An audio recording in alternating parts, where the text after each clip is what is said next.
Hey guys, so today we're going to be talking about this. This is an alien hypo.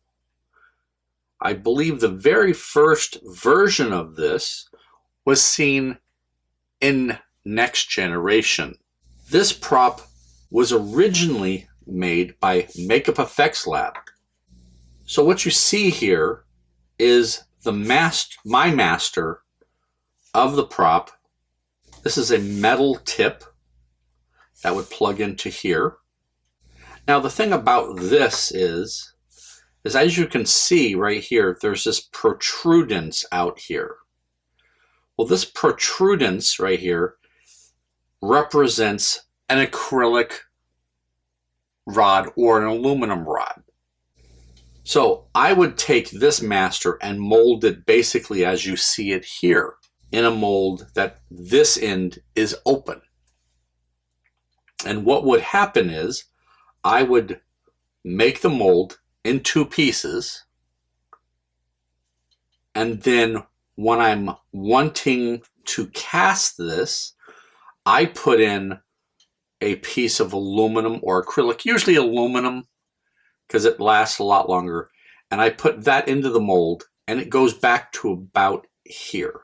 We've had them as far back as here, but there was no reason actually to do it that far when we did it. So they only come in, we only usually do it to about here. And what that does is when you've cast your part, you actually take that aluminum piece and pull it out. Now what that does is it gives you an area now for this just to plug in. So it just plugs right up to that line.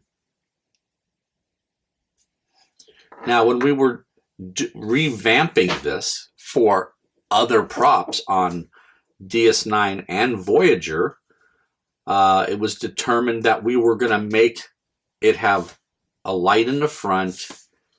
I believe it had a light in the back here, and I believe this was the push button. We ended up doing was taking that same mold and making this vacuform tool. What this vacuform tool allowed us to do was make this as a separate panel. So after we were done casting this and pulling the plug out, we could then go in and machine out this section here and end up being able to get the switch into the switch wires into this center section. It also allowed us now to put batteries into this section. And if there was any lights any place on this piece, then batteries can go in here, switch could go there, and lights could light up wherever they needed to. Now, what's interesting is right here is this little panel here. Let me see if I can get it to focus. Now that little panel there has etched brass details into it.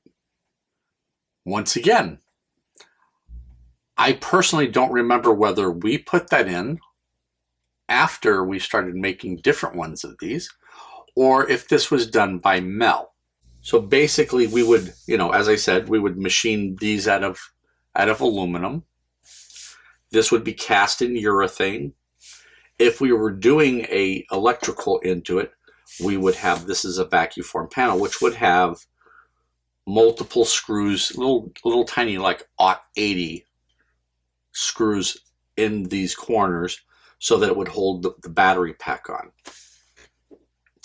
If I can find a picture, which I don't know if I can, so I'm not promising, if I can find a picture of this, I will put it in the video so you can actually see what one of the versions, if not more, if I can find more photos, I'll try and show you the different versions this was.